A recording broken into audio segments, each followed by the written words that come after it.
All right, so good afternoon, everyone, and good morning to Jacob. So thanks for coming to the latest installment in the Hong Kong Catastrophic Risk Centre's seminar series.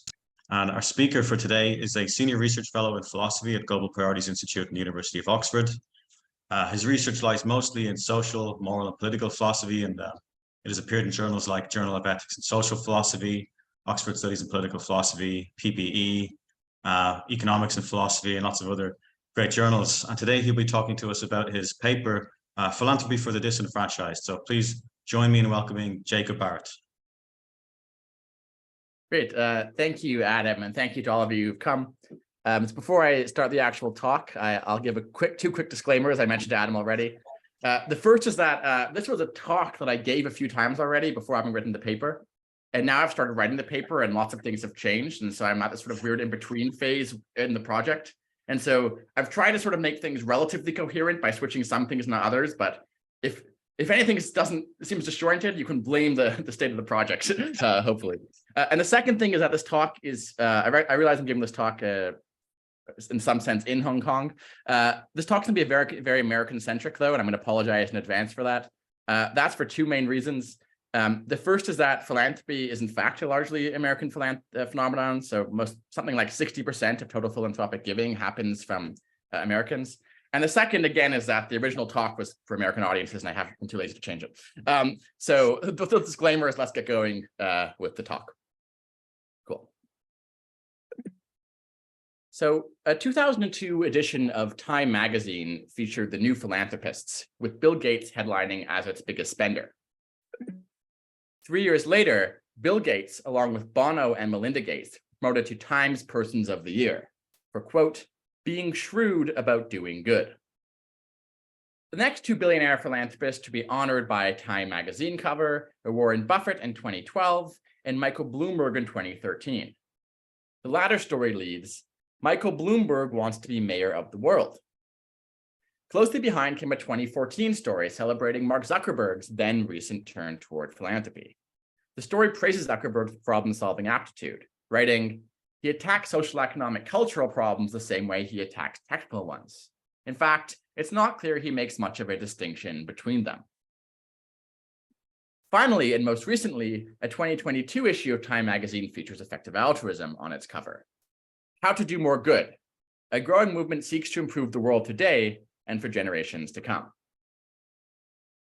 Philanthropy is increasingly the business of the world's wealthy elite, and business is booming. Not only is total charitable giving up across the board, reaching nearly $500 billion in the US alone last year, but the rich give proportionally more of their income to charity than do those in lower income brackets, and they're able to achieve a still greater level of influence on how others' charitable dollars get spent, thanks to the rise of the private, endowed, grant-making charitable organization. Now, on the one hand, this seems socially good and individually praiseworthy. Presumably, we should want the rich to give their money to charity rather than spending on luxury goods, such as this $5 million sports car, this $10 million watch, or this ridiculous $500 million swan-shaped super yacht. Yet, at the same time, a growing number of voices have begun to raise concerns about the role of philanthropy in democratic society.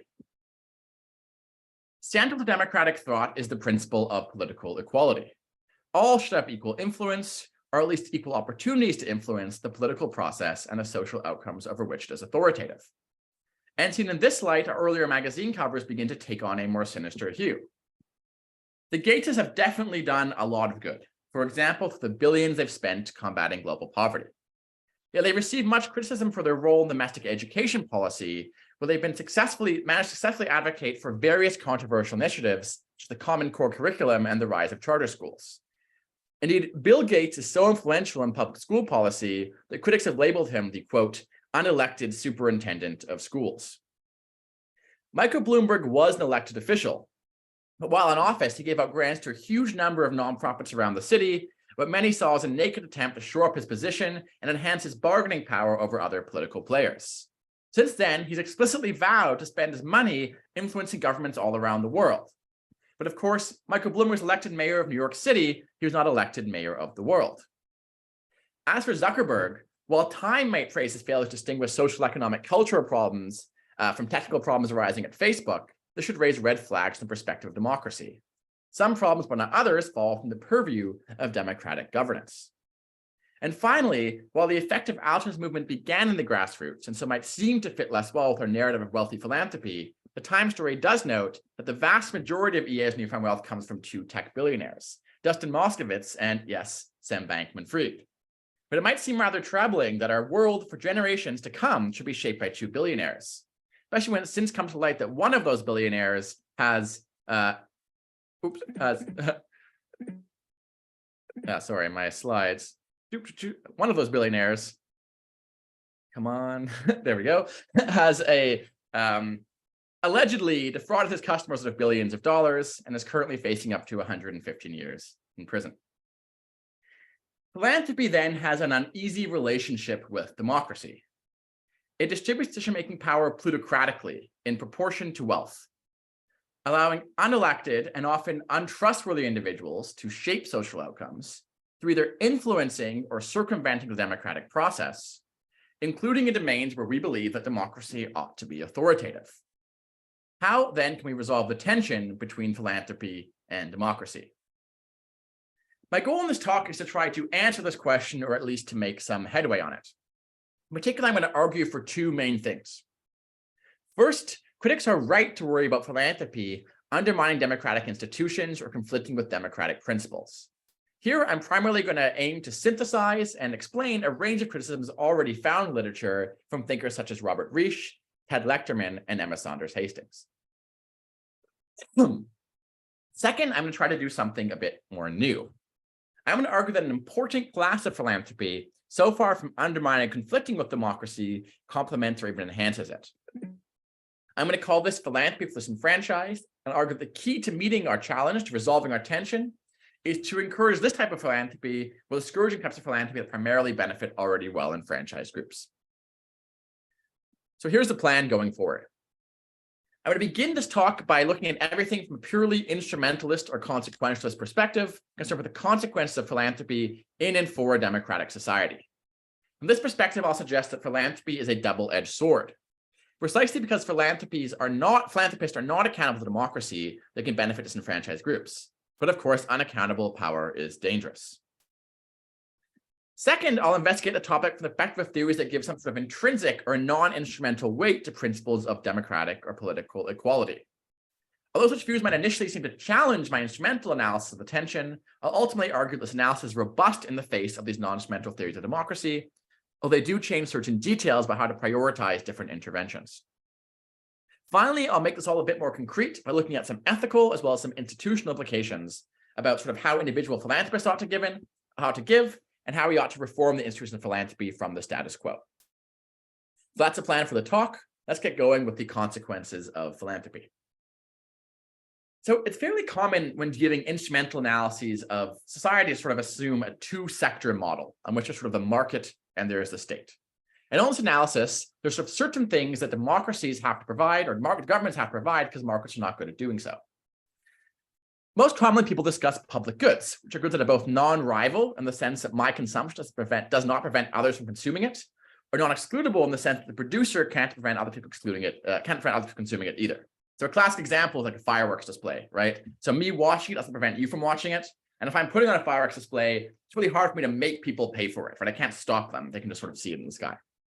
Okay. So it's easy to see why this should give rise to a market failure according to the standard theory here, which is that, in a market, firms can only survive if they make a profit. But it's really hard to make profits off goods if once I create them, anyone can use them and I can't make them pay for it, okay? And so the standard analysis here is that we need governments to step in and provide public goods. And in particular, many argue that not just any government will do here. So according to theorists like Bruce and Bernard de Mesquita, Alistair Smith, if you look at sort of an authoritarian regime in which a few elites call the shots, the politicians who wish to survive in office are going to have strong incentives to provide private goods to those individuals, the people who determine who gets to stay in power. But in democracy, where we have a broad electorate, in order to stay in power, a politician has to provide sort of goods to a large number of individuals in society, and this is most cheaply done usually providing widespread public goods. And so sort of a very standard sort of political economy analysis here says if you want public goods, you need to have democracy to step in. But of course, for our purposes, we need to have sort of not only a two-sector model of society, but a three-sector model with a non-profit or philanthropic sector. So we should ask, are there certain goods that just like markets provide public goods, democracy are going to provide goods that philanthropists could help in and correct that democratic failure? Okay. So in the current literature, there's sort of two main failures that theorists point to, both of which have been highlighted by, among others, Robert Reich. The first is the problem of underproviding goods to minority groups. Okay, for familiar reasons, democracies tend to provide goods that cater to majority preferences, to the, or depending on your model, to the median voter.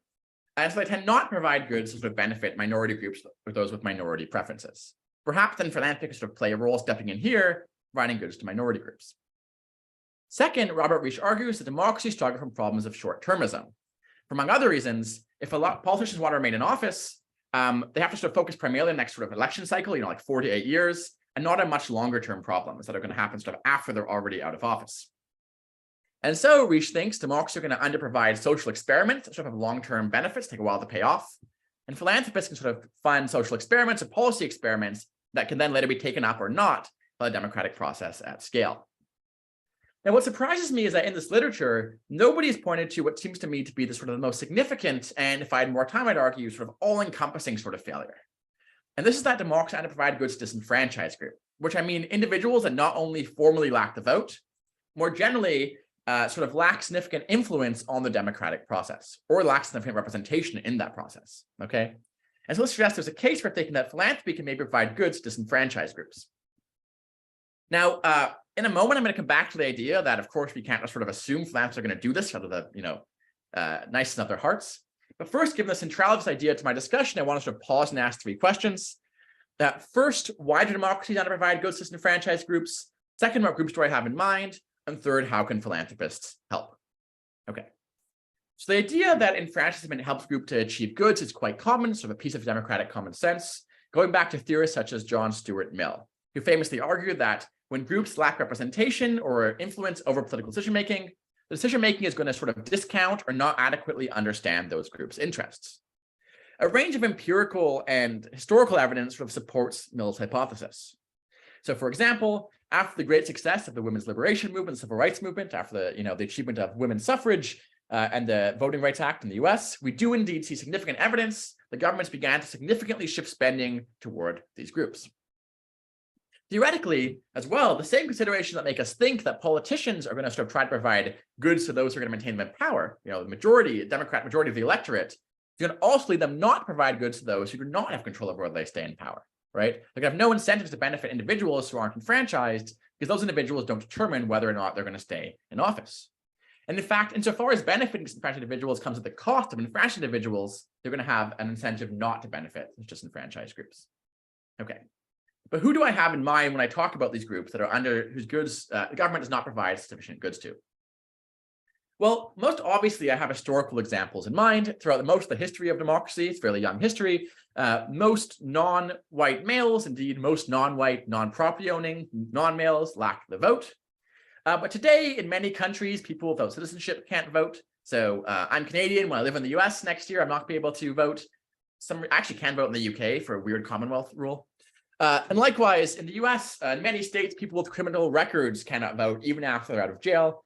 So in Tennessee, where I'm going to live next year, this is also the case, unfortunately. Once you have any criminal record of a certain type, you lose the vote unless you individually petition the government to get it back. Okay. Now, on the other end, we have what you might call the fully enfranchised or sort of well-off citizens, individuals who have the vote and sufficient influence over markets and democracy.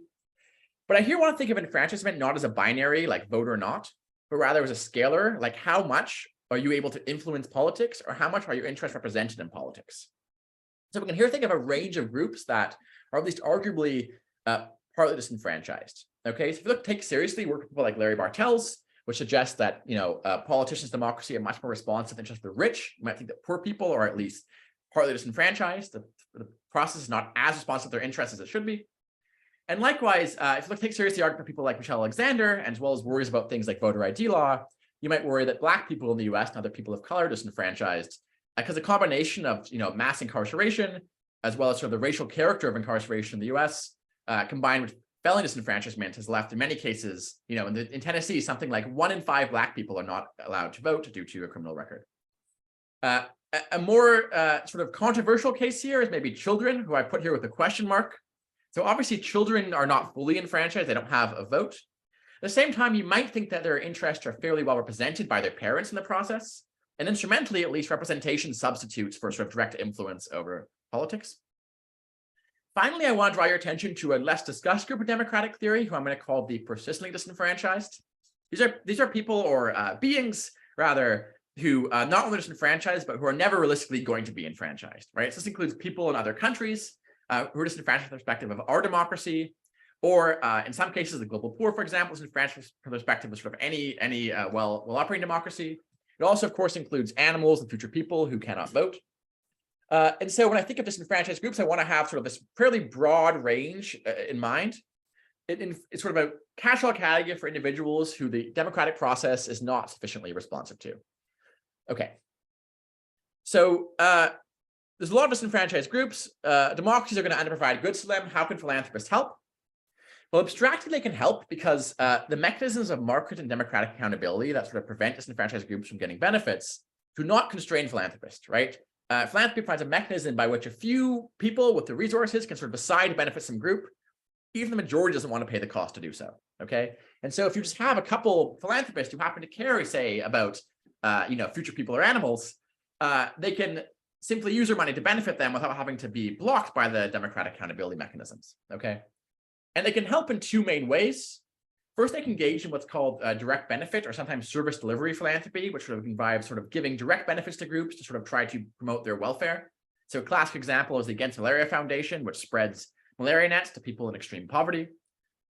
They can also engage in enfranchisement philanthropy, which aims to sort of enfranchise, empower, or establish better representation for disenfranchised groups. So an example here is a legal defense fund in the US that sort of fights for voting rights primarily for Black Americans. Now, many people, I think, might have the intuition that sort of enfranchisement philanthropy is sort of especially morally good, at least in many cases. But for now, I just want to point out that from an instrumental perspective, you should do whatever does the most good. There's sort of no special reason to favor enfranchisement. But later, we'll consider views that give a special reason to favor enfranchisement instead. Okay. So I've suggested that democracy underprovide goods to disenfranchised groups. There's a lot of these groups. And that philanthropists can, in virtue of being unaccountable to democracy, help because they're sort of able to bypass the mechanisms that prevent democracies from benefiting these groups. But of course, here comes the bad part. You can't just trust philanthropists to do this, right? So for the same reason that philanthropists sort of can benefit from franchise groups, there are also going to be failures of accountability that mean we should worry about philanthropists instead using their power and resources for ill, okay? Most obviously, you might worry about what we might call philanthropic abuse, okay? Philanthropists pursuing not benefit disenfranchised groups, but rather trying to benefit either themselves or already sort of very well-off groups, okay? This can happen in a variety of ways. So first, with the problem of biased goods provision. So as Robert Reich and Ted Lechterman have argued quite effectively, most philanthropic spending actually does not go to disenfranchised groups, right? It actually goes primarily, especially rich philanthropy, to things like high art museums, lead educational institutions alike that primarily benefit already rich and well-off people. Likewise, philanthropy generally tends to be quite local. So people give to local parks and schools and so on. But this combines segregation to mean that there's going to be a lot more philanthropic spending available for the public schools where rich people live than the public school where poor people live. And this is especially troubling to remember that in most major countries, philanthropy is tax incentivized. So it's not just like the rich are giving money to schools; they're getting back something like 40% in tax relief. That's sort of they're channeling that public funds towards their favorite schools. And sort of a totally, salient just happened example of this, Ken Griffin's $300 million donation to Harvard, which just happened. He got, I think, the School of Arts and Science named after him as a result. It seems like this is not only a very biased provision of goods. $300 million to Harvard is not helping that many people. Harvard is one of the worst schools in the world for upward mobility. It's primarily catering to already well-off individuals.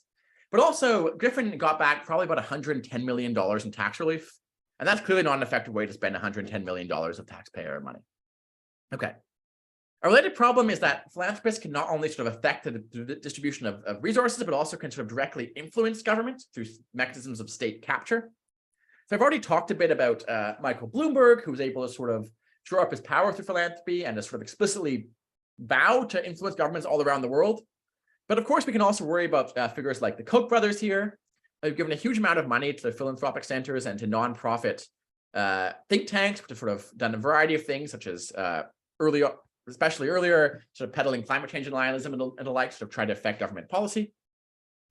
In addition, we can worry about philanthropists trying to do things to sort of benefit themselves directly without really trying to actually care about other people, through engaging in sort of reputation laundering or ethics washing. So the most salient example here is, of course, our old friend Sam Bankman-Fried, who was able to sort of achieve quite a lot because he was sort of held up as a pinnacle of virtue by the effective altruist community. Sort of people believed he was a trustworthy businessman, but now the evidence points the other way. So here, by the way, is a remarkable exchange between Sam Bankman-Fried and the Vox journalist Kelsey Piper.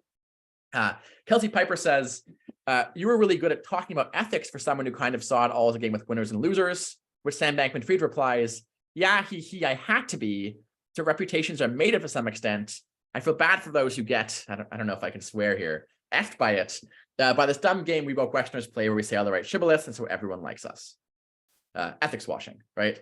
And so for this sort of 3 different examples of mechanisms by which, because philanthropists are unaccountable to democracy or markets, they're able to sort of just use their philanthropy to either benefit those who are already well off, to capture the state, or to benefit themselves, again, at the expense of taxpayer money. Okay. The second concern, though, is that because philanthropists, again, are unaccountable to market mechanisms, they don't even have really like incentives to be efficient or effective at what they do. Okay. So lots of philanthropic spending is wasteful or even counterproductive. There are lots of small cases of this, but probably the most famous large case of this is Mark Zuckerberg's attempts to reform Newark public schools. You might think, at least Zuckerberg was trying to reform Newark public schools and not like give much money to Harvard, right? And in fact, Zuckerberg did give $100 million to Newark public schools, but on the condition that they adopted a range of controversial charter school friendly policies. He did this without any buy-in or consultation of the community. And infamously, residents of Newark only found out about this initiative when he announced it on the Oprah Winfrey Show. So the result was that, children were changed schools, teachers were fired, a superintendent was fired. Long story short, there was no improvement to educational outcomes, and there was a decline in public trust in government. Okay, so it's certainly not an effective way to spend $100 million or $40 million of taxpayer money, even if it was well-intentioned. Here also, we can worry about what you might call accidental privatization, a phenomenon by which philanthropists who are really trying to do good and have sort of good programs take over domains and lead sort of governments to retreat from that domain, even though over the long run it'd be better if government stayed there. So these worries are very common, for example, in the global aid space. People often worry about nonprofits coming in, providing lots of services to individuals. As a result, you don't sort of get government institutions there that would otherwise do good and more robust good over the long run. Okay, so the core challenge then seems to be this. On the one hand, democracies systematically underprovide goods to disenfranchised groups. We need some mechanism by which sort of minority individuals who want to use the resources to benefit disenfranchised groups can. And so we need philanthropy for the disenfranchised. But on the other, philanthropy distributes unaccountable influence in proportion to wealth, and this carries obvious risks. We should worry both about philanthropic abuse and folly, or philanthropists pursuing bad ends or pursuing good ends ineffectively. And so if we start from this sort of this fairly abstract inchoate tension, how can we resolve the tension between philanthropy and democracy? Our analysis points us to the following sort of precipitation or reduction of this tension. How can we encourage philanthropy for the disenfranchised while limiting philanthropic overreach? Okay, I'm not saying this is a perfect reduction, but I think it sort of captures most of the important things we're worried about when we're worried about the tension between philanthropy and democracy, at least on instrumental grounds. Oh, the term overreach here, by the way, here's one case for changing the slides. I made a mistake. I think it was a catch-all for abuse and folly. Okay. So that was a purely instrumentalist analysis so far. But lots of democratic theorists sort of reject these sort of analyses and give sort of intrinsic or non-instrumental weight to democratic values or principles. And I'd like my analysis to be robust across these views as well. So let's turn to them now. Now, to get yourself in the headspace of someone who sort of gives intrinsic weight to political equality, let's go back to Mill, okay? So Mill, despite being a great defender of democracy, also famously or infamously sort of defended an epistocratic proposal by which those who are more educated will get more votes than those who are less educated. Now, I'm personally quite skeptical to actually produce better outcomes, but suppose Mill were right. Suppose that giving the educated, or for that matter, the wealthy more votes would indeed produce better outcomes. Could we do this? I think many people think no. We should endorse the principle of one person, one vote, even if this leads to somewhat worse outcomes. Or more carefully and abstractly on reflection, we endorse the principle something like this. Everyone should have roughly equal say over outcomes of common concern. Okay, here by equal say, I mean equal influence, opportunities to influence, or at least representation. Different theories can specify this slightly differently. I'm sort of trying to catch quite a few theories in my principle here. And by outcomes of common concern, I'm taking this term from Emma Saunders Hastings' critique of philanthropy, who defines it as political decisions and the social outcomes over which they ought to be authoritative. I like this because it captures the idea that our concern about philanthropy is not just about influencing democracy directly, but also sort of circumventing democracy by sort of affecting things like how our school system looks, if you think democracy ought to be authoritative over those decisions. Okay, so even if Zuckerberg and Gates managed to bring about a lot of charter schools through circumventing democracy and funding schools directly, you might still think that's undemocratic because we have equal say over whether we have a charter school friendly school system. Okay.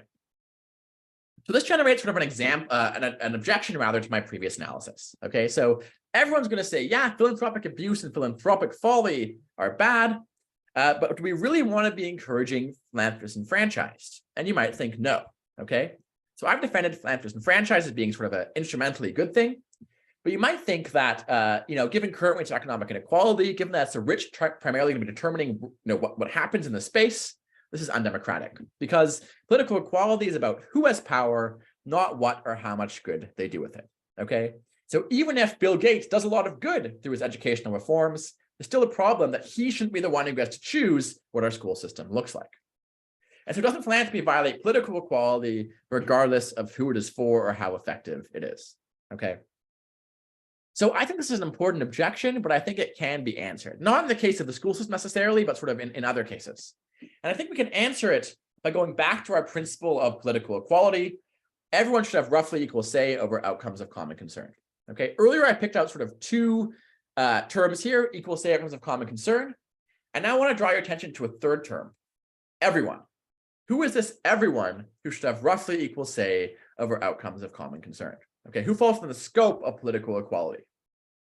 Now, this is known as the boundary problem democratic theory, and it's one of sort of the most intractable and deep problems in democracy. I'm not going to answer it here. Okay, I'm just going to use it to motivate two different answers you might give to the boundary problem about any disenfranchised group.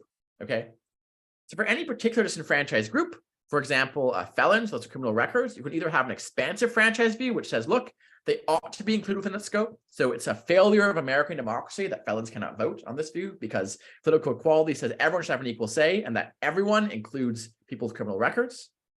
Or you could say something like, no, when you break the law, you lose your right to an equal say. And so I accept a restricted franchise view in which, they aren't included in the scope of everyone who should have an equal say over outcomes of common concern. Okay. And of course, you can have different views about different groups.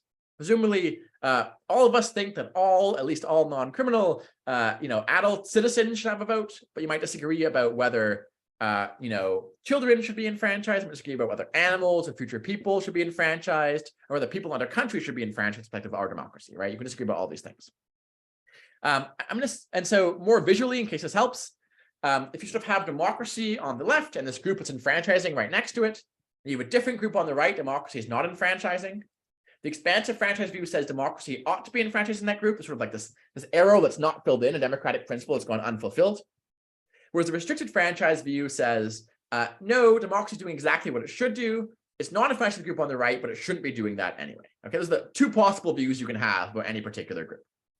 I'm going to skip some details here. It gets complicated when there's different democracies, but the basic argument works regardless. Okay, so skip this external enfranchisement thing. Okay.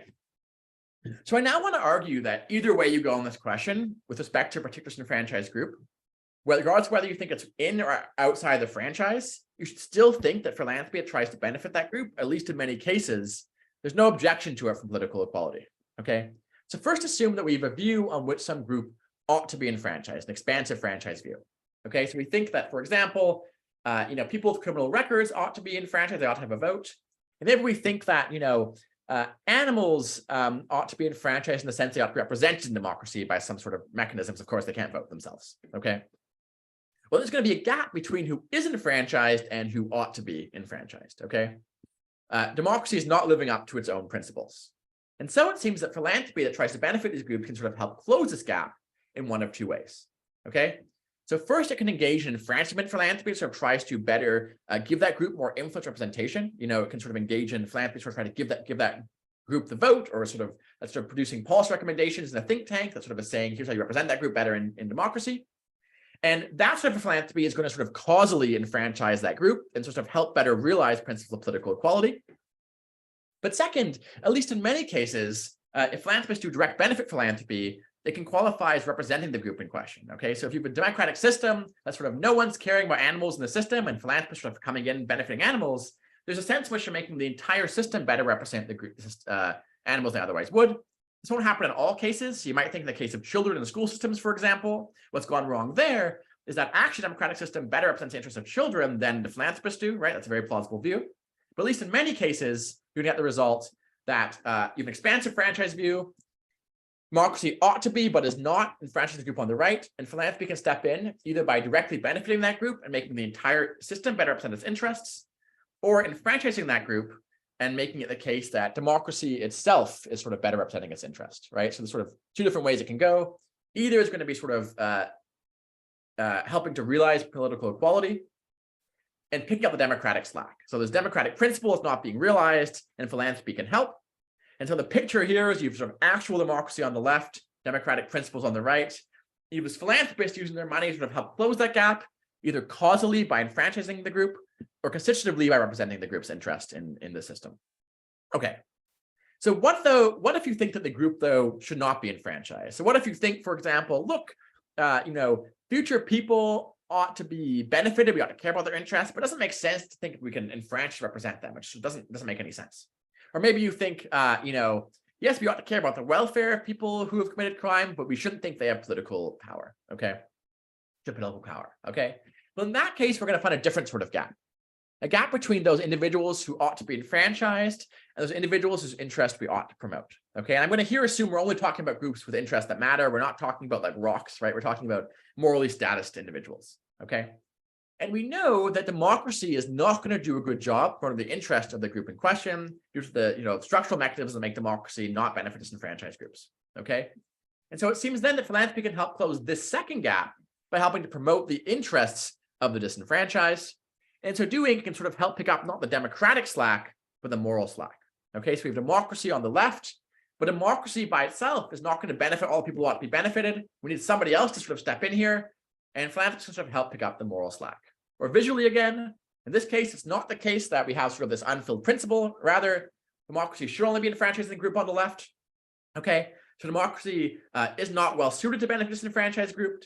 It should not be made well suited to do it because we're assuming sort of a restricted franchise view. So somebody has to benefit that group, and philanthropy can sort of step in. There's sort of a moral division of labor here. And so in the slogan on the expansive franchise view, philanthropy for disenfranchised can sort of help enhance democracy, again, either causally or constitutively. And on the restricted franchise view, it doesn't sort of enhance democracy, it complements democracy. We know democratic principles don't cover benefiting everyone we care about. Philanthropy can sort of step in here and help complement democracy by benefiting those groups. Okay, so either way, we're gonna get the result that this sort of philanthropy does not violate political equality, either enhances it or at least is neutral with respect to it. Okay. There is one difference though between these two sort of views, and that comes out when we think about sort of what sort of enfranchisement, what sort of philanthropy to favor. So earlier I mentioned that direct benefit and enfranchisement philanthropy are sort of equally good from the perspective of instrumental theories. But a non-instrumental ground, sort of a democratic ground, you might think there's some special reasons to favor enfranchisement. Okay, so you might think, in other words, that this sort of philanthropy, is sort of enfranchising the group, is democratically better than this sort that's just sort of directly benefiting it. For a number of reasons, right? You might think that in general, when it comes to groups that can have direct influence, it's first best they have direct influence, second best they're represented. Right? You might also think that when it comes to groups that can only be represented, formal representation is still better because it's sort of more robust and sort of philanthropists deciding to benefit them at their whim. But anyway, most democratic views are going to get the result that enfranchisement philanthropy is better, but direct benefit is still at least sort of not democratically bad, sort of democratically neutral. And so we started with this analysis of our attention from the instrumental discussion. How can we encourage philanthropists and franchise while limiting philanthropic overreach? We thought political equality might challenge it, but instead it merely added a sort of wrinkle.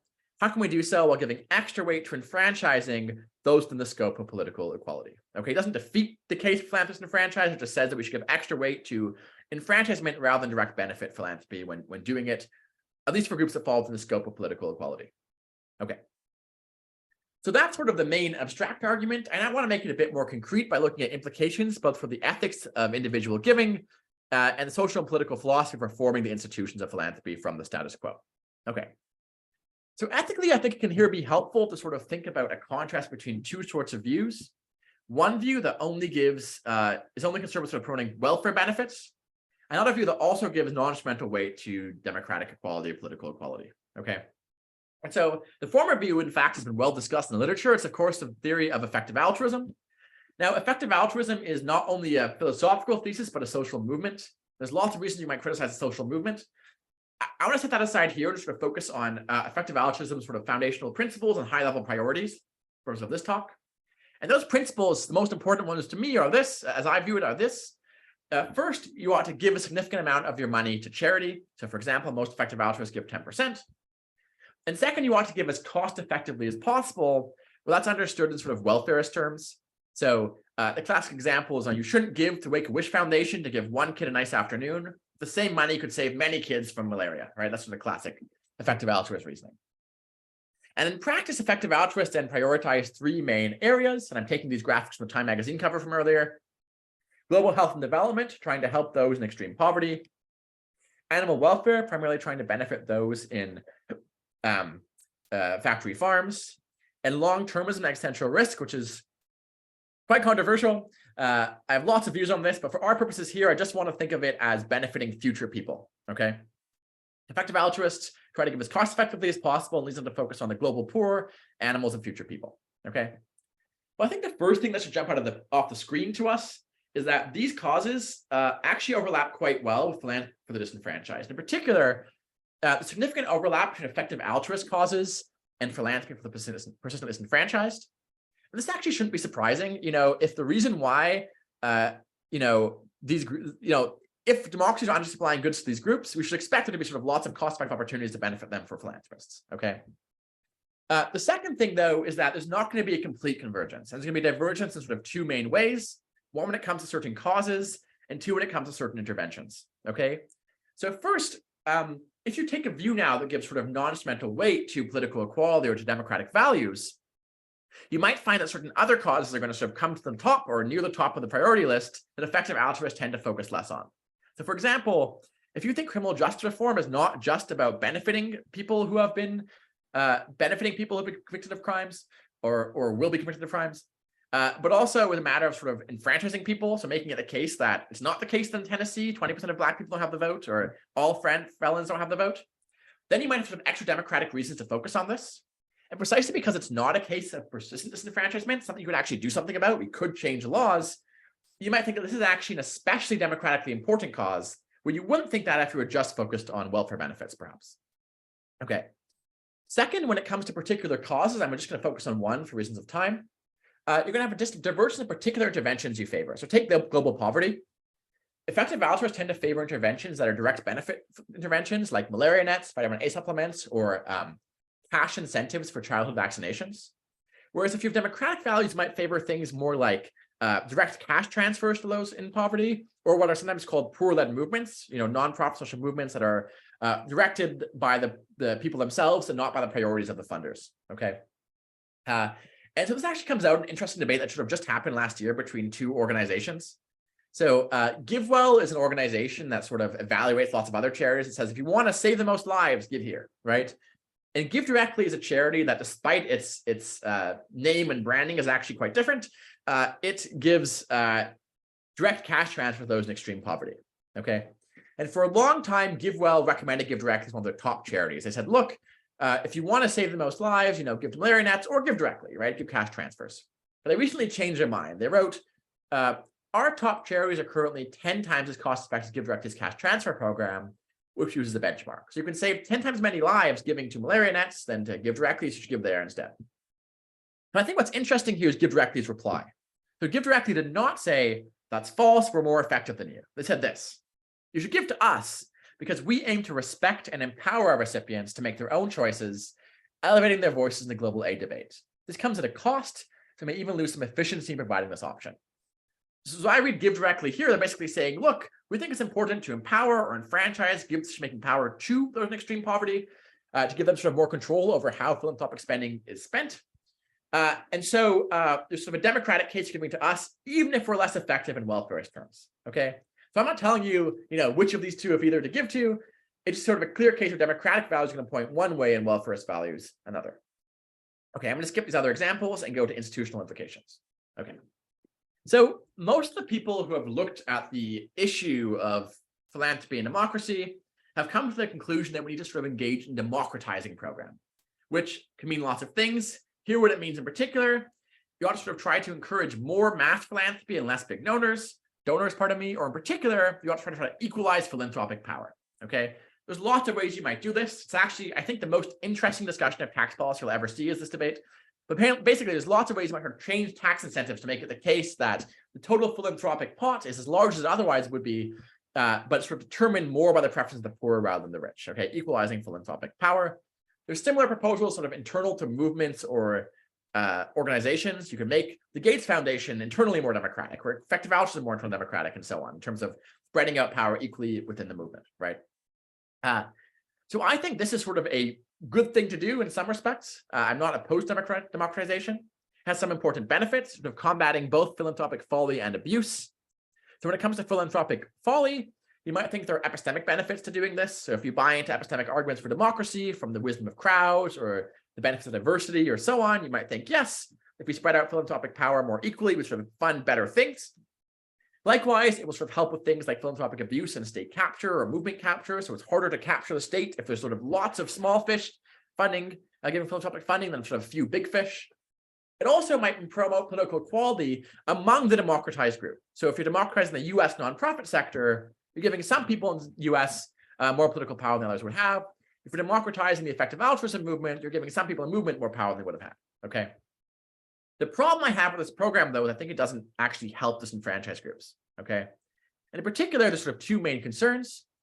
First, on grounds of political equality, donors only partly overlap with beneficiaries, right? So if you democratize the US nonprofit sector, that's doing nothing to increase the power of people in extreme poverty or people outside the US and generally, or animals or future people, right?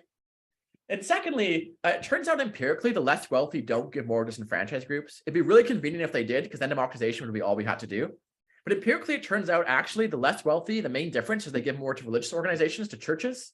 And if anything, the rich give more to disenfranchised groups in the form of, international development and global aid. And so this program, I think, is sort of incomplete. So I want to suggest instead is a program of what I call differentiation, okay? More of some types of philanthropy and less of others, right? Basically, the problem I think we face is that we currently legally and socially lump all philanthropy into one category. So most countries, but not all, the tax incentives work that sort of any nonprofit gets the same tax incentives. No matter where you give, you get the same tax incentives. It doesn't matter if I'm giving to Harvard or the Cato Institute or malaria nets or a poor-led movement. I get the same cash incentives no matter what. And similarly, socially, we usually sort of evaluate philanthropists in terms of how much they give. So for example, Forbes has this list of the richest Americans, and they give each a philanthropy score, 1 to 5 stars. But the philanthropy score, the how good a philanthropist they are, is just a matter of sort of how much they give as a percentage of their net worth, right? So again, it's not saying they're better if they give to more effective or more democratic causes. They sort of look at people sort of how much they give, okay? I think this is a problem, right? What we need to do, as I've suggested, is encourage philanthropists enfranchised while discouraging philanthropic overreach, sort of bring these two things apart.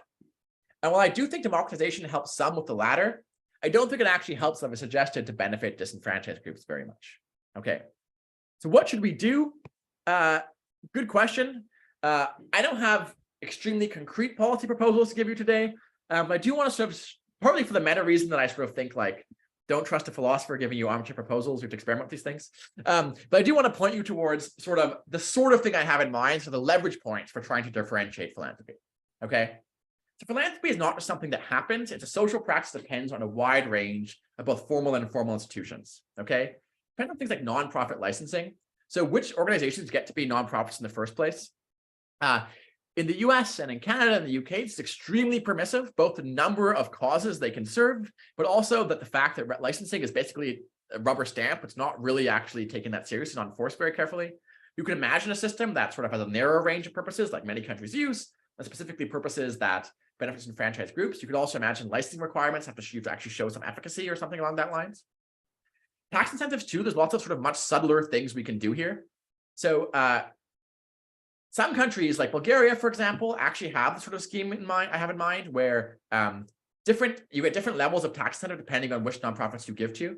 So you can imagine a scheme that says, look, you can give to these sort of art museums and the like still. Sure, we'll give you tax incentive. You get a larger incentive, like 30% of tax relief rather than 20% if you give to disenfranchised groups or nonprofits servicing those groups. There are also countries that put limitations on sort of how much you can give while getting tax relief for doing so. You can imagine applying those, as some countries do, differentially. So if you give to think tanks or you give to museums, you can only give so much for getting tax relief. You can give as much as you want with tax relief for nonprofit firms that benefit disenfranchised groups and the like. I'm going to skip this example, just sort of a fun one, not a fun story, but it's not that important. Fourth, social norms and incentives. I think this is like the most obvious, in some ways, the most important thing we can do. I think we have to just change the way we evaluate and assign prestige and reputation to philanthropists. I think there's sort of like a standard view that's like, it's their money, they should do what they want with it. The more is better view. And this sort of now sort of this pushback from the left. Sort of anytime philanthropists give money, they're highly criticized for being philanthropists and being wealthy in the first place. I think we have to really differentiate our criticism here. We have to say, look, if they're giving to democratic and effective cause of benefits and franchise groups, encourage that, esteem that, give reputation for that. But criticize them for giving in ineffective ways or ways that benefit the already wealthy. Back on social condition, so the elephant in the room here is economic inequality, right? So if there wasn't so much economic inequality, we wouldn't have to worry about transmitting into political inequality through philanthropy. There's about 1 million reasons trying to make things more equal. If you know how, please tell me.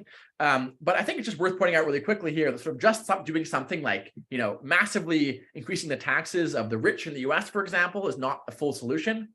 Because as we've seen, there's structural problems with the tax money going to benefits and franchise groups. And so I don't think a full solution to our problem is just sort of having lots more taxes on the rich. I think we do need some room for philanthropy, democratic society to benefit disenfranchised groups. Okay, so just summing up really quickly, because I'm out exactly at 45, I think.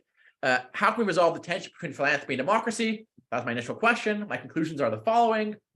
First, most abstractly, we should encourage philanthropy disenfranchised while discouraging philanthropic overreach. Second, if we give intrinsic weight to political equality, we're going to have extra reasons to engage in enfranchisement philanthropy rather than direct benefit philanthropy, at least for groups that fall within political equality scope. Third, philanthropists should benefit and perhaps especially enfranchise disenfranchised groups. This partially converges or partially diverges with the ethics of effective altruism. And fourth, politically, we should differentiate philanthropy by trying to encourage some types of philanthropy and discourage others, rather than really trying to democratize it or equalize philanthropic power. Okay. Thanks. That's all I have prepared for today.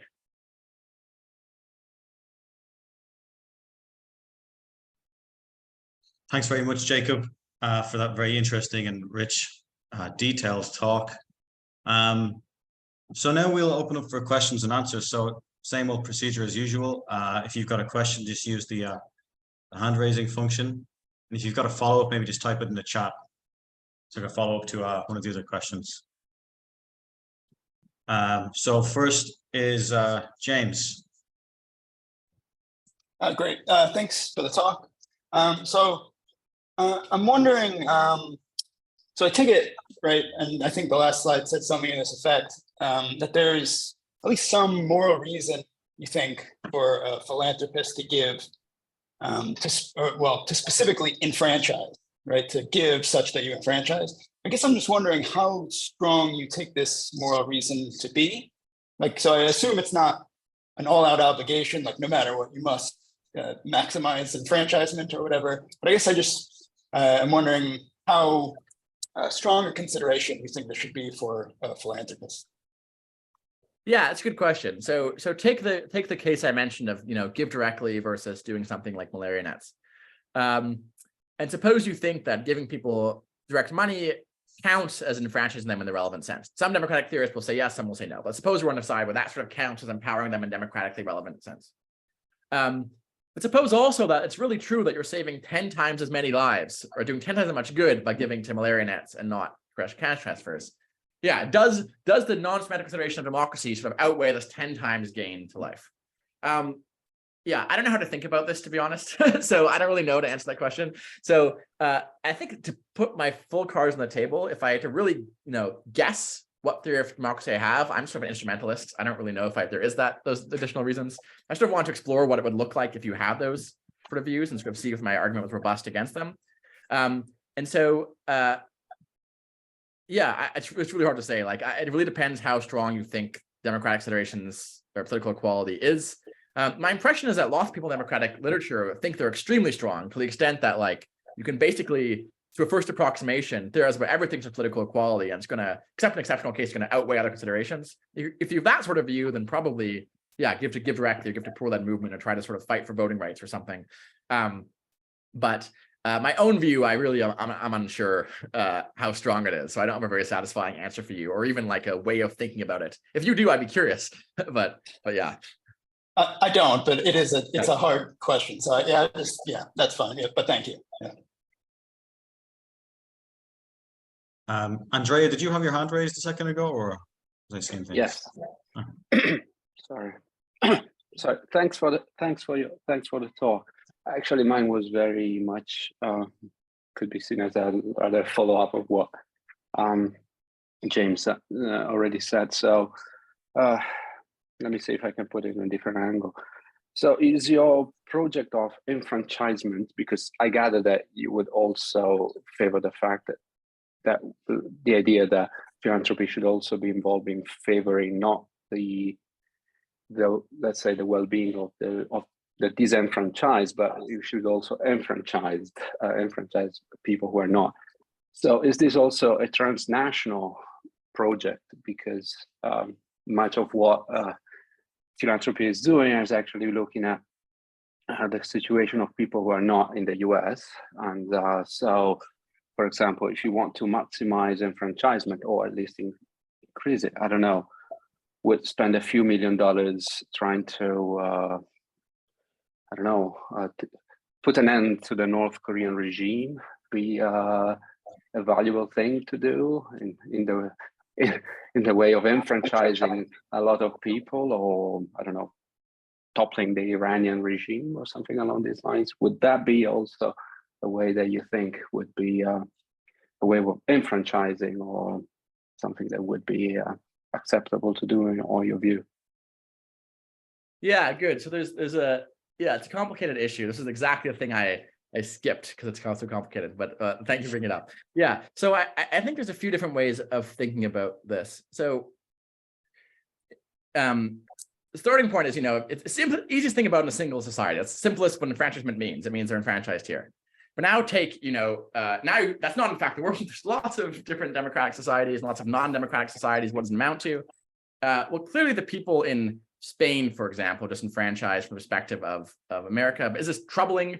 Not really, because it seems they're sort of like enfranchised somewhere. There's sort of some sort of government that's sort of responsive to their interests. So instrumentally, it seems okay. And then you can sort of tell a democratic story. It's going to differ exactly in the details. It's going to go something like this. Look, the way we realize democratic principles at the global scale is sort of by delegating authority sort of to jurisdictions. We say, look, you're responsible for them, you're responsible for them. And so long as everybody sort of has some regime that's sort of adequately able to cater for preference and interest, that's sort of democratically okay. That's sort of a very sort of fairly common sort of democratic defense of the Westphalian system. So if you have that sort of view, I think, yeah, there's going to be lots of things internationally that are going to count as enfranchisement. So I think the example, I haven't thought of your examples, but I think lots of George Soros's work with Open Society Foundation, post-Soviet states, clear case of enfranchisement, the successful parts of it at least. Yeah, now there's going to be other considerations that might make you wary about trying to do this, right? You might just worry interventions of the sort often don't go well, or they're violating other sort of principles. And so I don't want to say I've given you all things that are argument why you should go and try to topple the Iranian regime after this talk. But I do think that you're right that insofar as there are people who are not living under democratic governments or not having a sort of a say in outcomes of common concern, there are all sorts of things you can do besides giving votes to people who live in democracies to try and enfranchise them by trying to establish democracy elsewhere. Again, with the caveat that this is a morally and historically fraught subject, given how attempts often don't go that well. But yeah. Yeah, thanks. Jesse. Hi, thanks for the talk. Let me ask kind of like a devil's advocate kind of question. Isn't one person or one organization having too much of an influence over like what is good philanthropy, what is bad philanthropy? Isn't that also kind of anti-democratic? Why shouldn't people in a free society be able to give what they want? I mean, we usually think there's a lot of freedom around how we give our money. Like the only thing we can't do is destroy it.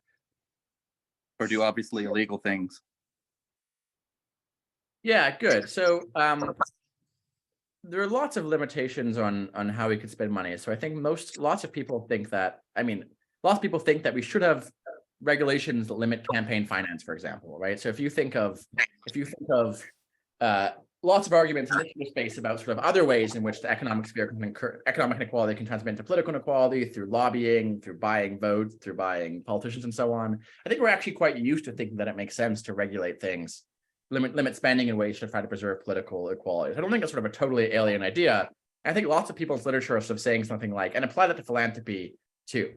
Pardon me. I didn't realize I was sick until this talk started. The other thing to say, though, is that I think there's sort of different levels in which you can think about limiting spending. So one proposal is, yes, say you can only give so much to think tanks, nonprofit think tanks, right, or something, right? But most of the proposals that I was talking about and I've seen discussed are less about us saying you can't give your money to those causes, and more about saying there's only so many things we're going to tax incentivize, could be tax deductions for, right? So it's not like, as far as I'm aware, I don't think there's anyone who's really advocating for like banning or prohibiting or limiting philanthropy across the board, with the exception of edge cases like preventing illegal things, preventing very obvious forms of incurring, violating, by democratic institutions through buying votes and the like.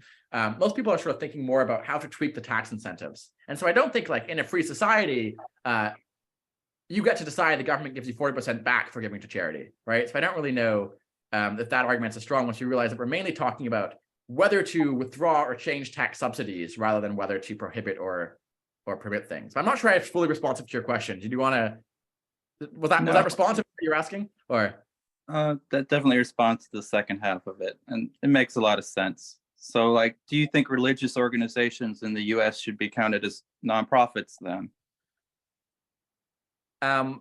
Yeah, I think I not in virtue of the justification from philanthropists and franchised. So yeah, the majority of spending from people in sort of a lower, something like the bottom 40% or so of the income bracket goes to churches.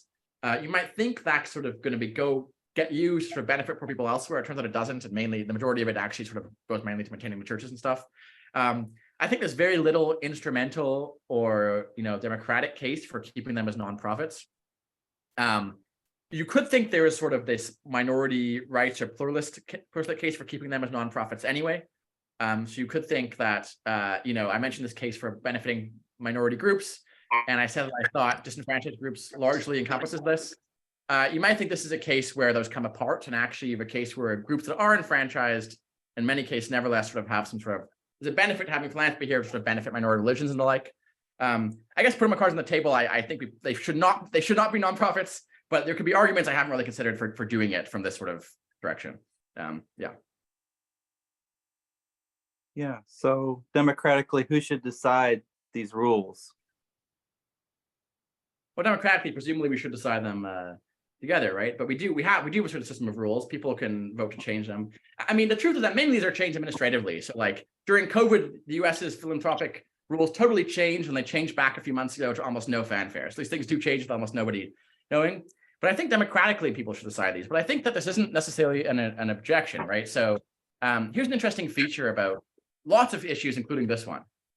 If you poll people and ask them stuff like, do you think the government should give more aid to people in other countries, or we should do more for animal welfare, we should do more for poor people, blah, blah, blah. Almost everyone says, yes, I'm totally in favor of that. I'm in favor of, regulations that help these groups. Okay, but do you want to be taxed more for that? No, definitely not, right? But here's actually a nice case where we're able to have majorities get their way in terms of benefiting these groups without it costing them anything. It's costing the people who are giving lots of money, rich people who are giving lots of money to philanthropy things. So it's actually sort of a case where you have this nice political economy consideration where you can satisfy majority preferences for benefiting these groups without running into the problem that they don't want to benefit them at cost to themselves.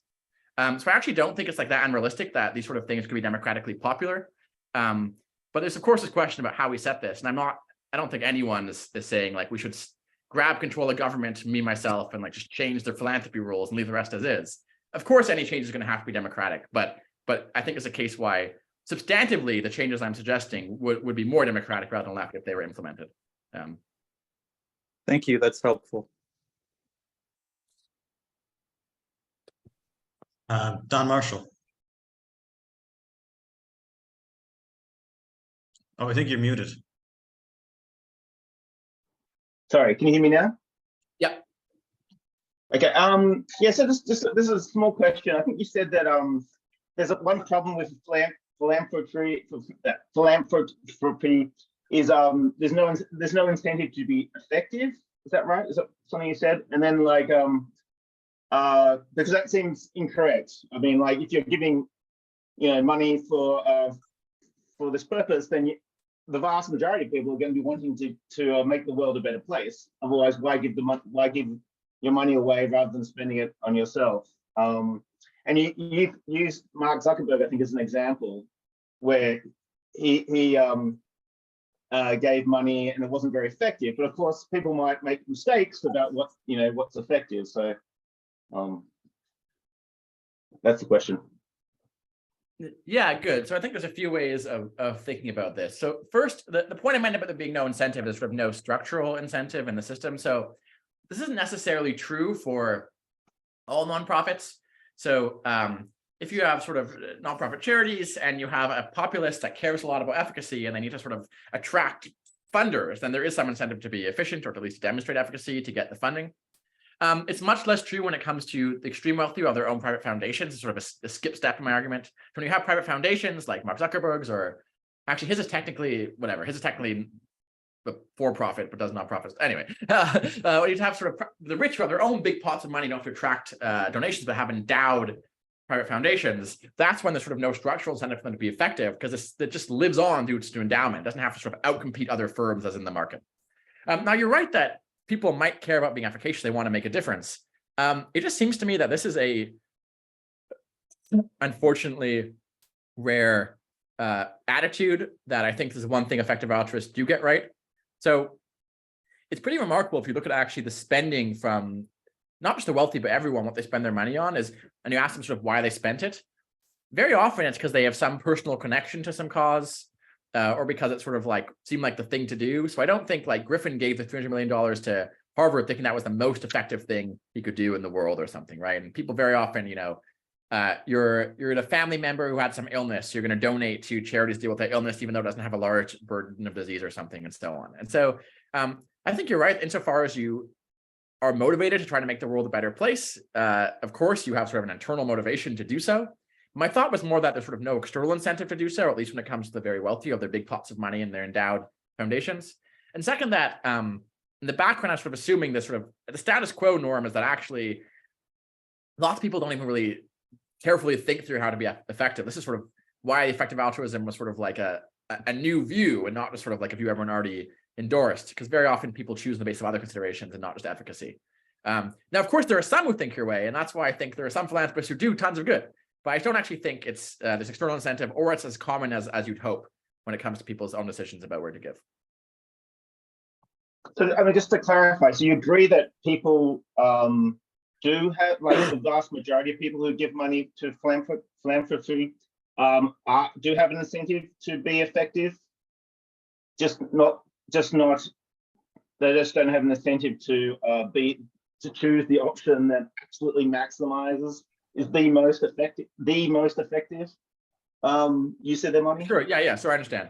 Yeah, I think most people probably do want to do something good. They don't want to throw their money away. But I don't think people think a lot about efficacy when choosing either between causes or within causes.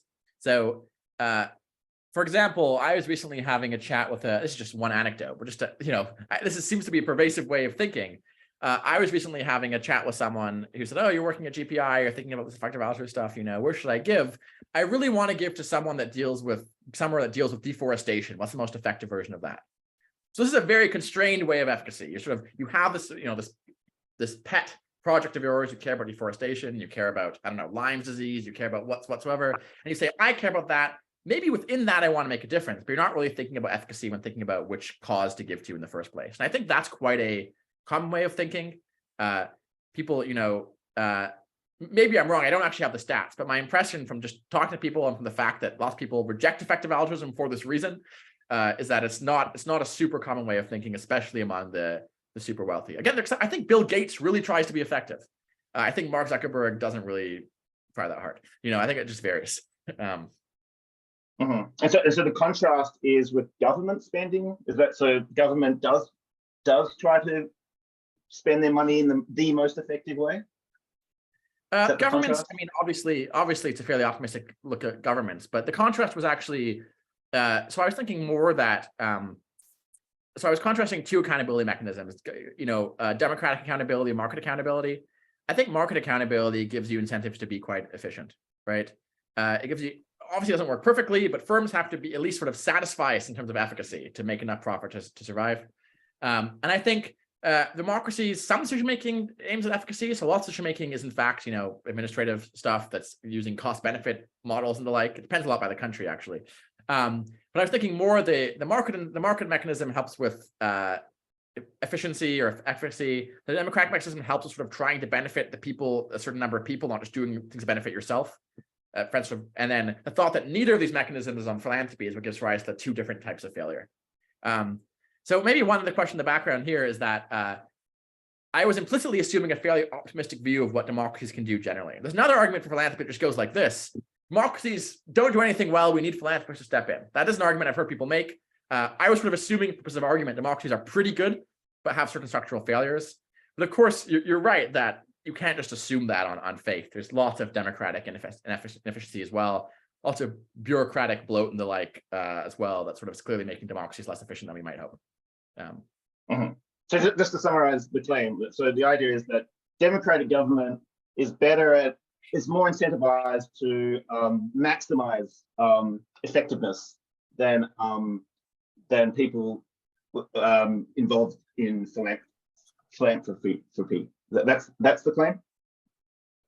I don't think I was making exactly that claim, but so the claim was, yeah, but it was just keeping with democracy and philanthropy. Yes, I think there are stronger incentives towards efficacy in government. I don't think there's incentive to actually maximize, as you point out, but I think there is incentive to be able to display cost effectiveness, to actually have results that are felt by constituents and the like.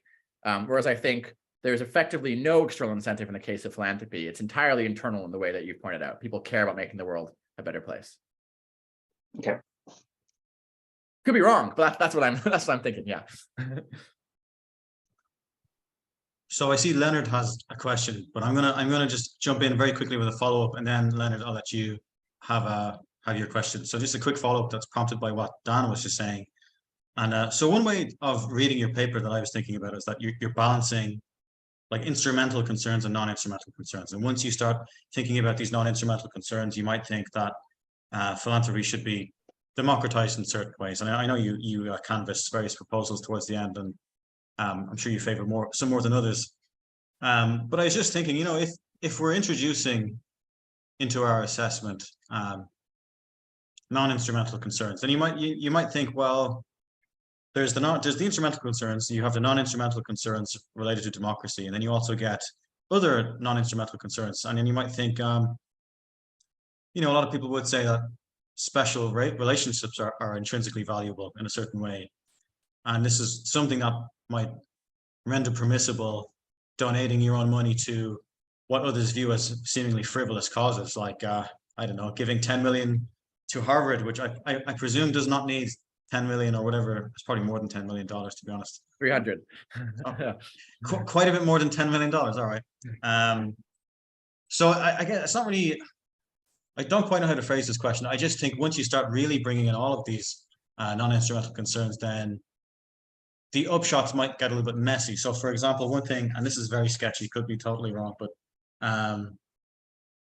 we might be less kind towards proposals to, have really, to really change institutions to incentivize different forms of philanthropy, because you might just think, well, it's valuable, intrinsically valuable that people get to have their own money and do with it what they will, even if others would say, that's suboptimal, it doesn't maximize. The point is, trying to think of the formula like this. I think maybe you get the concern. The idea is that, like, if you're introducing these non-instrumental concerns, that might make some trouble for the institutional proposals towards the end, because once they're all in, there's not much gets left permissible or something. I don't know. Yeah, good. So one thing I say in the paper, but not the talk, is that I'm limiting my focus to sort of democratic objections to to philanthropy or democratic discussions. And so, for example, Chiara Cordelli has a paper where she argues that actually philanthropists should be giving all their money to address historical injustice. They shouldn't have discretion because that's sort of those trump or whatever. That sort of thing I was trying to set aside. I'm saying, look, I'm just focused on these sort of democratic or plutocratic concerns about philanthropy and sort of saying, how do we deal with those? And so I was sort of democratic non-instrumental values and instrumental ones are the only ones I'm playing with in this talk or paper. Now, I do recognize that there are once you open the can of worms, non-instrumental considerations, you can have about 1 million different types, right? So you can have historical injustice, or you can have the ones you're talking about. Maybe you think there's something important about the fact that, you know, I'm able to give to some charity that fits my pet cause, have some special connection to it, or to my alma mater because I, you know, really loved Harvard being there or whatever. I didn't go to Harvard, yeah. So I think that's fair. I guess I think that I mean, so this goes back to maybe the first question. I have a really hard time just personally believing that insofar as we give weight to non-instrumental concerns, like it should be special ties should be up to you where you give your money, that's going to be very weighty. So, you know, I can either, you know, save 1,000 kids from, you know, dying of malaria or give to my alma mater. It seems hard to believe that like my prerogative is so weighty it should mean that that's a better thing to do, or I'm permitted to do it. But even another thing is that in cases where you're doing things to benefit already enfranchised groups, there's going to be a democratic objection to doing this, I think, not an instrumental one. It's going to be non-instrumental considerations going against each other. But you're right, these things will ultimately have to be weighed in. I think, as I mentioned earlier, the fact that I'm mainly thinking about things like differential tax subsidies rather than restrictions on what you can spend might make a difference here. So sure, because it's important that you get to spend your money how you want, no one's saying you can't give to the Make-A-Wish Foundation. We're just not going to give you 40% in tax relief if you do that, you know, if you really care that much more about it.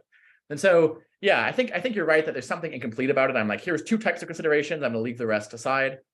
But I guess I'm tempted to think first, and sort of more annoyingly, sort of fair game to just consider 2 in one paper. And then third, more substantively, it's hard for me to believe the other ones would be sort of weighty enough and sort of all point in the same direction, a way to significantly change the conclusions.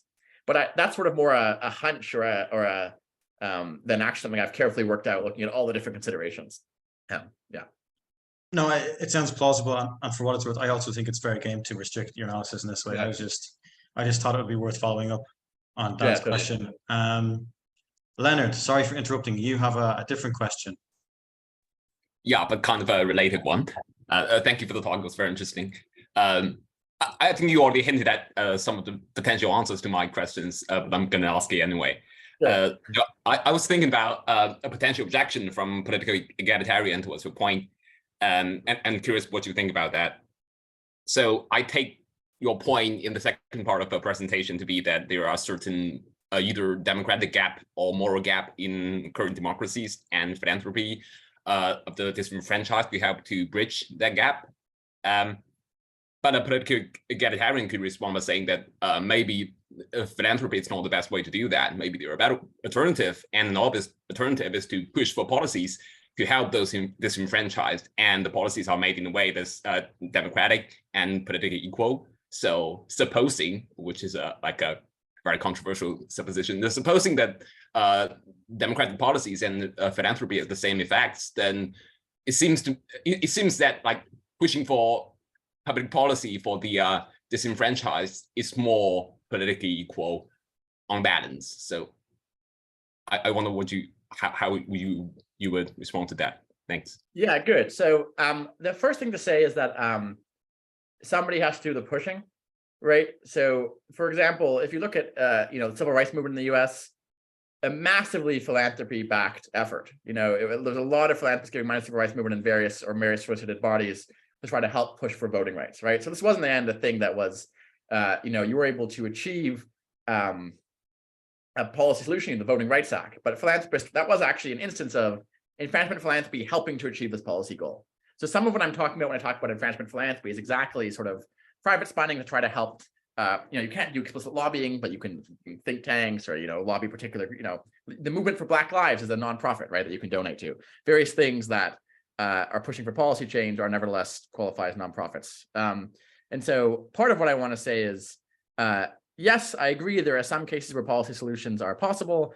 And in those cases, it does make sense. But it's not, in those cases, maybe you think it'd be undemocratic to, or significantly less democratic to push for direct benefit or give direct benefit philanthropy rather than trying to establish disenfranchisement.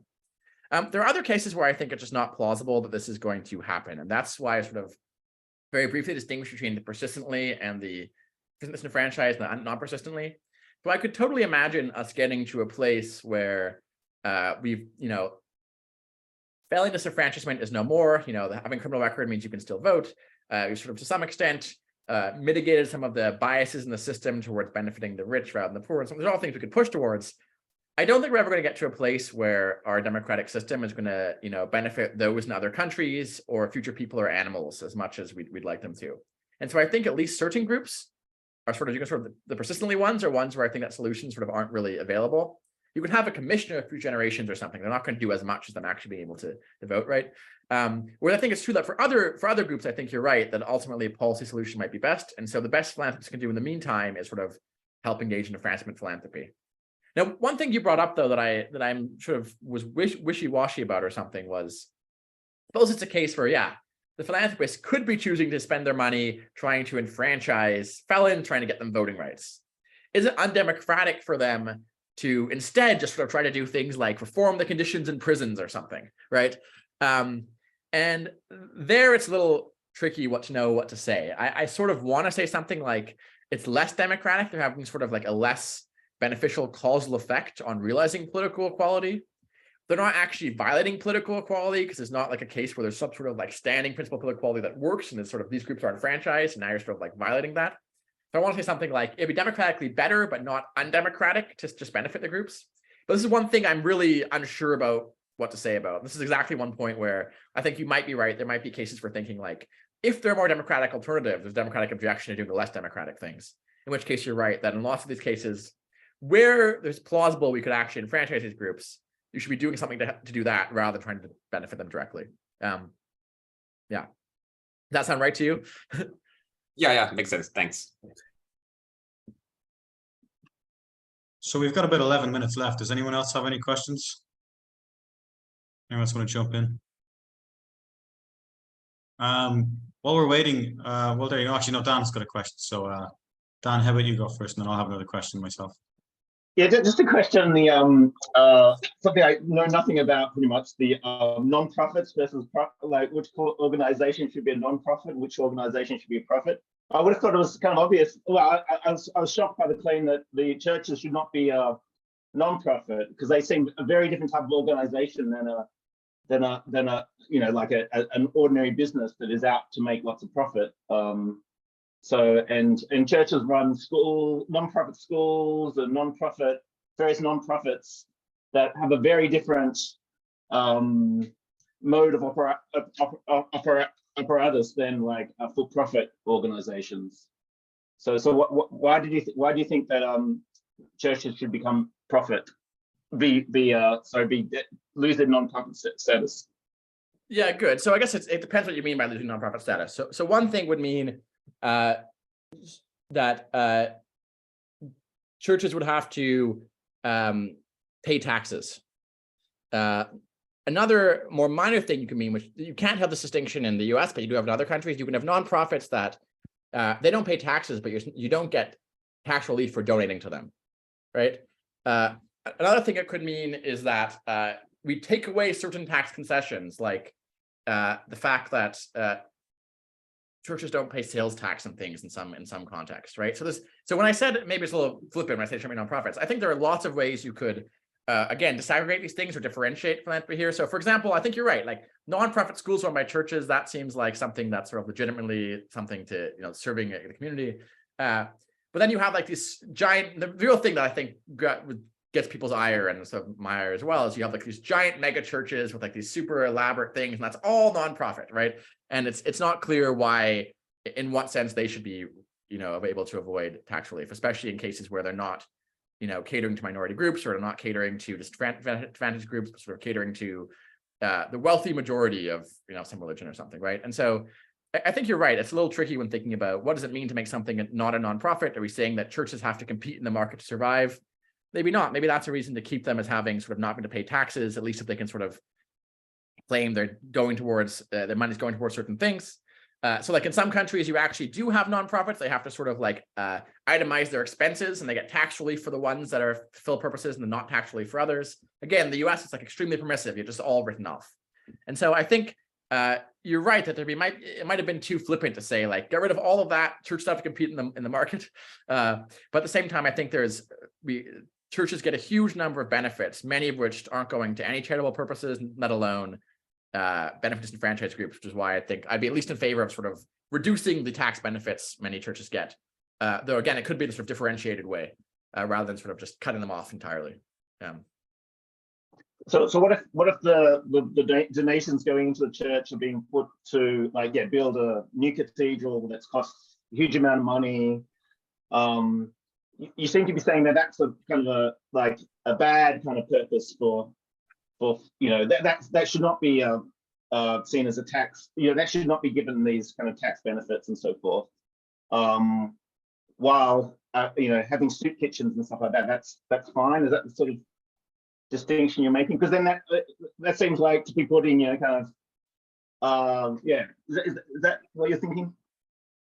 I mean, I think on instrumental grounds, yes. And then there's other considerations you can bring in. This goes back to Adam's question. So you're concerned about state neutrality here. Do you think that the state shouldn't be making these fine grained distinctions and so on? So there's all sorts of reasons you could bring in that complicate the story. But yes, the basic picture is, I think it is better that, and so better instrumental grounds, that yes, that the at least in many cases, building the huge new cathedral, I don't think is for serving a majority group in a rich neighborhood is not doing much good in the way that maybe the soup kitchen is. And so it'd be better if we had ways of incentivizing the soup kitchen rather than the big cathedral. Now, people have said to me when I've given this that I'm being, I'm underrating the benefits of religion and culture and so on. And maybe that's true. This is, you can think I'm making a mistake there. But yes, that is the basic picture. That is, you want to find ways to incentivize one and not the other. Again, no one's saying that no one's allowed to build cathedrals or donate to it. I just don't think you should have as large tax incentives for doing so, at the very least. And that's sort of the strongest claim I'm really committed to. I think it's extremely complicated to know what would actually happen if you change these things. And so, sorry, have I disappeared for you? You've disappeared. Here I am. And so I don't have a strong view on like what should the change to nonprofit status of churches look like. I do think there's a strong case for thinking in general we want to disaggregate our nonprofit incentives, both the giving to nonprofits and to their own operations. And there are some things churches do that look pretty good and some that don't look that good. And this is sort of a case where it gets very complicated and in fact what we want to do. But yes, you want to incentivize some things, not others. So it just seems like I'm very reticent to say something very. What's that? So go ahead. I mean, putting aside the side about a rich neighborhood and just for the rich, right? But put that aside, it seems very kind of like the criticism would be kind of portrays like an anti-art attitude, like we shouldn't put any money into the arts. We should just put money into kind of sustenance sort of things. So I guess that would be the criticism. Yeah, I don't think it's an anti-arts attitude. I think it's a anti-art and culture kind of attitude. Yeah, I don't think it's an anti-art and culture attitude. I think it's a funding art and culture is often suboptimal. And so of course we want some people doing it, but we want to nudge spending somewhat away from that and towards people who need it more. And so it's not, I would never say people are not allowed to donate to arts and culture. I'm thinking something more along the line of, very roughly, if you donate to arts and culture, you get a 20% tax credit. If you donate to the franchise group, you get a 30% tax credit, right? I'm thinking about changing incentives. I think it all, when you're prioritizing between things, it always sounds bad because it sounds like you're saying things that aren't at the top are like terrible. I just think there are more important things. Like if I had a big pot of money, I wouldn't give it to arts and culture myself on instrumental grounds. I think our incentives should reflect, and then it's not undemocratic if they do so. But I'm not saying no one should ever give and you shouldn't be allowed to, we shouldn't have arts and culture. And if we're at a place where suddenly the arts and culture, no one was funding it and things were going terrible in that domain, then the situation would change. And, at the margin, it would make more sense to fund it. Yeah.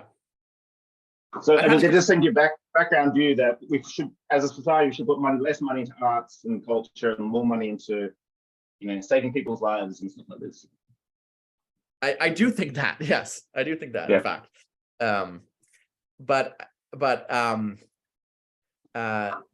I mean, in terms of philanthropy too, like you could always have more government grants for the arts, right? It could be that, why are we deciding through philanthropy which sort of arts are being funded? There's another sort of question there, right? So I'm only talking about the regulations around philanthropy. Philanthropists are not the only thing who fund the arts. But yeah, I think if by an attitude against anti-art, you mean I think that it's not the highest priority to fund the arts and culture and sort of contemporary the US, say, then yes, I do have that attitude. But I like the arts. I like culture. Just 3 minutes left. Anyone else with a question? One last question, maybe. I have a question. I feel guilty because I already asked one, but I'm going to ask another question. All right. So going back to this balancing of instrumental and non-instrumental concerns, I was wondering what you think of, and I'm sure you're familiar with his arguments. John Halstead has this paper where he argues something roughly like, according to all plausible democratic theories, under exceptional circumstances or in order to prevent catastrophe, the instrumental concerns just become overridingly important, right? So the idea is that, like, usually we have to try to balance these, and you might accept a trade-off according to which the outcomes produced are worse if the decision-making procedure is more equal or something. But if you're trying to prevent a catastrophe, you should just be going for what's best at that. So I think if you accept that view, and I think I'm willing to accept that view, and it sounds, maybe I misunderstood, but I think earlier you gestured at accepting that view. That might change things here, because of course much philanthropic endeavor goes towards at least purporting to prevent catastrophic risks and so on, right? So maybe Halstead just gives the resources to say, yeah, all that other democratic stuff is important, if only we weren't trying to prevent our extinction or something, right? Yeah, good. So the Halstead argument, I think he calls it high stakes instrumentalism, is that? Yes, that's right. Any democratic theory these days is actually a hybrid theory. It says it's non-instrumental, it says instrumental matters too. All say when instrumental considerations are high enough, they're going to outweigh the political equality considerations. And so all democratic theorists have to think when it comes to really, really high stakes things, we should just sort of do what does the most good and forget about political equality. So that's the Halstead argument. There's a sense in which I could just appeal to that argument to sort of buttress what I'm saying. The argument that I was trying to give was that when it comes to these high stakes instrumental things, benefits and franchise groups, it actually doesn't even violate political equality. So one way to think about this is, it's just not a plausible principle of political equality that says, we should have equal say over what happens to them.